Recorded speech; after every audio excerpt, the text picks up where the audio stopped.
Keluaran pasal 9. Tulah kelima, penyakit sampar pada ternak. Berfirmanlah Tuhan kepada Musa, "Pergilah menghadap Firaun dan berbicaralah kepadanya. Beginilah firman Tuhan Allah orang Ibrani, biarkanlah umatku pergi, supaya mereka beribadah kepadaku. Sebab jika engkau menolak membiarkan mereka pergi dan masih menahan mereka, maka ternakmu yang ada di padang, kuda, keledai, unta, lembu sapi, dan kambing domba akan kena tulah Tuhan, yakni kena penyakit sampar yang dahsyat. Dan Tuhan akan membuat perbedaan antara ternak orang Israel dan ternak orang Mesir, sehingga tidak ada yang akan mati seekor pun dari segala ternak orang Israel. Selanjutnya Tuhan menentukan waktunya, firman-Nya, besoklah Tuhan akan melakukan hal itu di negeri ini. Dan Tuhan melakukan hal itu keesokan harinya, segala ternak orang Mesir itu mati. Tetapi dari ternak orang Israel, tidak ada seekor pun yang mati. Lalu Firaun menyuruh orang ke sana, dan sesungguhnyalah dari ternak orang Israel tidak ada seekor pun yang mati. Tetapi Firaun tetap berkeras hati, dan tidak mau membiarkan bangsa itu pergi. Tulah keenam, Barah. Berfirmanlah Tuhan kepada Musa dan Harun, ambillah jelaga dari dapur peleburan serangkup penuh, dan Musa harus menghamburkannya ke udara di depan mata Firaun.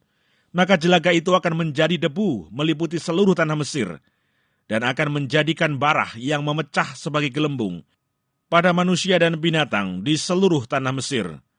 Lalu mereka mengambil jelaga dari dapur peleburan, dan berdiri di depan Firaun.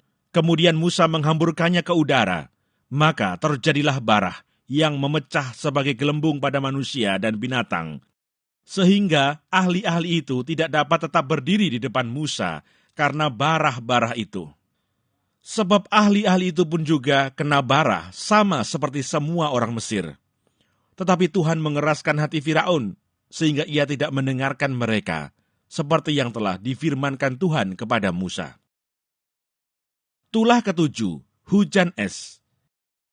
Berfirmanlah Tuhan kepada Musa, bangunlah pagi-pagi dan berdirilah menantikan Firaun dan katakan kepadanya, beginilah firman Tuhan, Allah orang Ibrani, biarkanlah umatku pergi, supaya mereka beribadah kepadaku, sebab sekali ini aku akan melepaskan segala tulahku terhadap engkau sendiri, terhadap pegawai-pegawaimu dan terhadap rakyatmu, dengan maksud supaya engkau mengetahui bahwa tidak ada yang seperti aku di seluruh bumi. Bukankah sudah lama aku dapat mengacungkan tanganku untuk membunuh engkau dan rakyatmu dengan penyakit sampar, sehingga engkau terhapus dari atas bumi? Akan tetapi inilah sebabnya aku membiarkan engkau hidup, yakni supaya memperlihatkan kepadamu kekuatanku, dan supaya namaku dimasyurkan di seluruh bumi. Engkau masih selalu menghalangi umatku, sehingga engkau tidak membiarkan mereka pergi.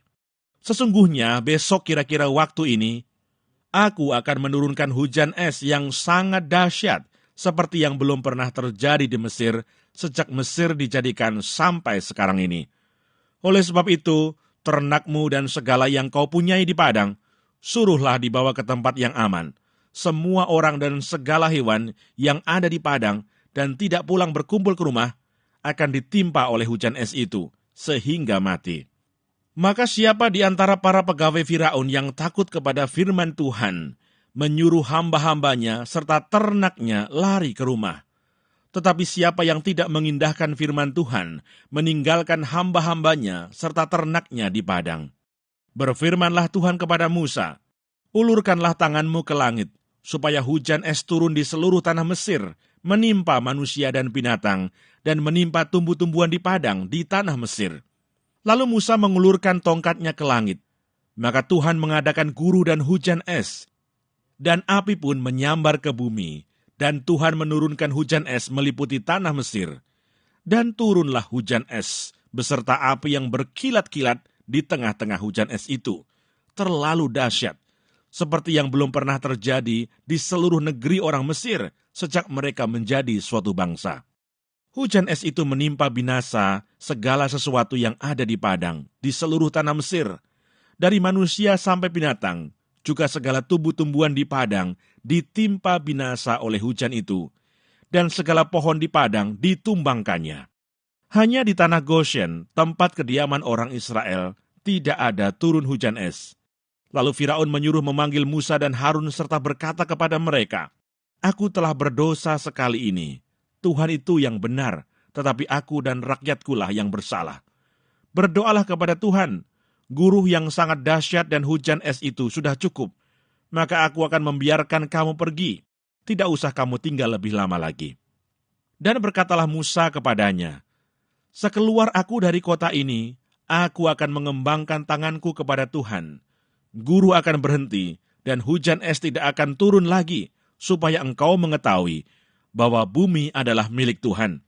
Tetapi tentang engkau dan para pegawaimu, aku tahu bahwa kamu belum takut kepada Tuhan Allah. Tanaman rami dan jelai telah tertimpa binasa, sebab jelai itu sedang berbulir dan rami itu sedang berbunga. Tetapi gandum dan sekoi tidak tertimpa binasa, sebab belum lagi musimnya." Lalu keluarlah Musa dari kota itu meninggalkan Firaun, dikembangkannyalah tangannya kepada Tuhan.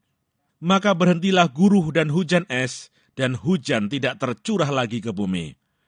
Tetapi ketika Firaun melihat bahwa hujan es, dan guruh telah berhenti, maka teruslah ia berbuat dosa. Ia tetap berkeras hati, baik ia maupun para pegawainya.